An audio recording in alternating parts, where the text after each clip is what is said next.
হায়াতের মালিক তো আল্লাহ। হয়তো শরীর অসুস্থ আছে, আপনাদের দোয়ার ইচ্ছে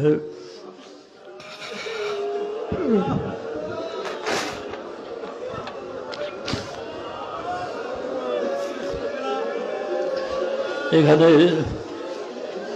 এখানে আসার, এই স্টেজে বসার আল্লাহ তৌফিক দিয়েছেন,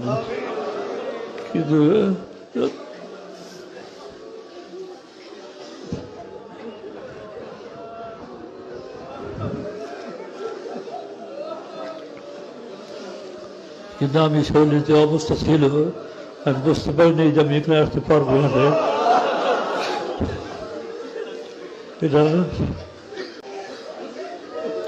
সম্পূর্ণ আপনাদের দোয়ার বৌদ্ধ হয়েছে বলে আমি মনে করি বিশ্বাস করি।